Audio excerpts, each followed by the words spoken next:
অঙ্কুরদা, তুমি জানিয়ে রাখো যে গত জানুয়ারি মাসে ঝাড়খণ্ডের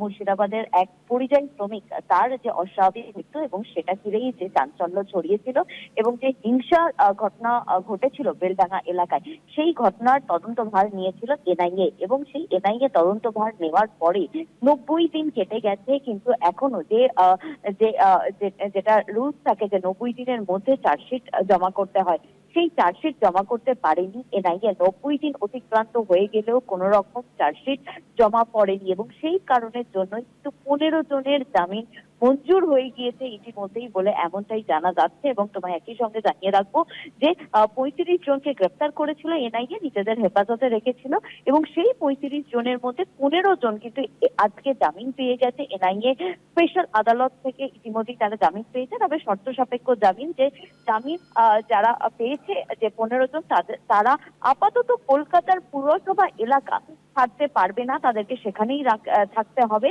এবং মামলার প্রতিটি শুনানিতে তাদেরকে সশরীরে হাজির থাকতে হবে, কোনোভাবেই ডেট মিস করতে পারবে না বলে এমনটাই শর্ত সাপেক্ষ দেওয়া হয়েছে। এবং একই সঙ্গে 10,000 টাকার ব্যক্তিগত বন্ডে তাদেরকে জামিন মঞ্জুর করা হয়েছে বলে এমনটাই জানা যাচ্ছে।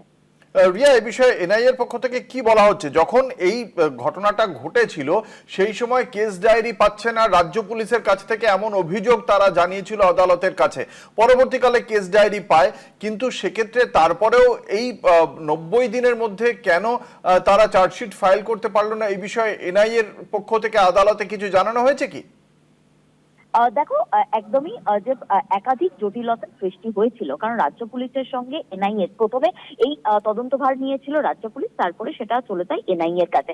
এবং এনআইএ প্রথম দিকে তারা কিন্তু একাধিকবার এই সংঘাতে তারা জড়িয়েছিল এবং তারা বলেছিল রাজ্য পুলিশ তাদেরকে কেস ডায়েরি থেকে আরম্ভ করে যাদেরকে গ্রেপ্তার করেছে তাদেরকেও হ্যান্ড ওভার করছে না। এই নিয়ে কিন্তু বারবার সংঘাত হয়েছে এবং এনআইএ যে স্পেশাল আদালত, তারা কিন্তু তাদের হস্তক্ষেপে অবশেষে তারা এই 35 জনকে নিজেদের হেফাজতে পায় এবং কেস ডায়েরিও পায় যথারীতি।